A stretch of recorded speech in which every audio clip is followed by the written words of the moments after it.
Live from NPR News in Washington, this is Julian Rogerson. You're listening to Morning Edition.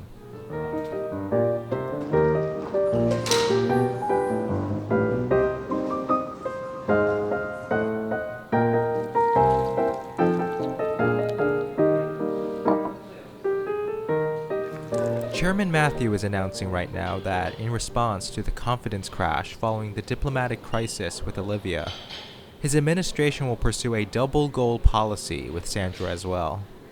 Critics are already reacting and have painted a very grim picture in interpreting Mr. Matthew's most recent decisions.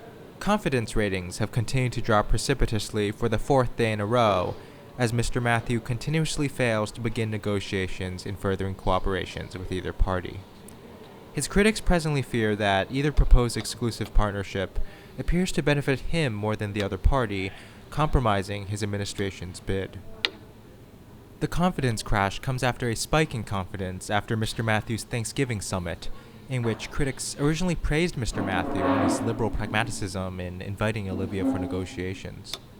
Critics are thinking about that right now and are expressing great concern over the chairman's seeming complacency and inaction in the following days, opening the door for other nations to begin negotiations with Olivia as well.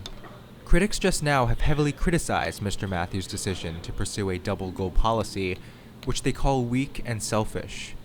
Mr. Matthew is currently heavily advocating for his policy, bringing to attention the imminent satisfaction of the freedom of choice between two equally appealing diplomatic relationships.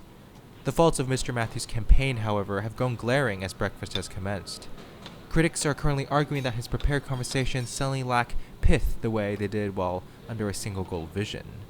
They argue that instead of doubling excitement, his double strategy has halved his excitement into two flaccid sections, while severely raising mental expenditure and government spending.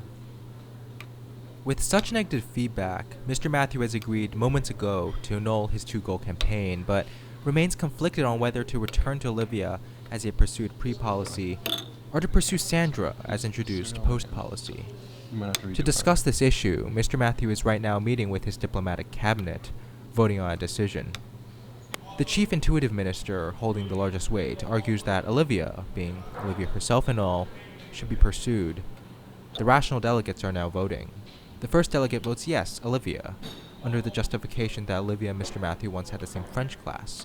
The second delegate, yes, Olivia, for when they went to the same middle school, and surely that led to some connection, but the third delegate, he votes Sandra, for he finds some meaning in Sandra's waves towards him in the hall, and then there's the fact they objectively know each other better, as argued by the fourth delegate, and the vote is tied, and the chief intuitive minister has changed his vote to Sandra, but what does it matter? He'll just change it right back again, and it'll mean nothing tomorrow, nothing, and even upon decision, a self-made obstacle, may I add, there is no guarantee what Sandra or Olivia or Sandra will do, and it's inexplicably tied, and it's a long way to go, and it'll mean nothing tomorrow morning, nothing, and so...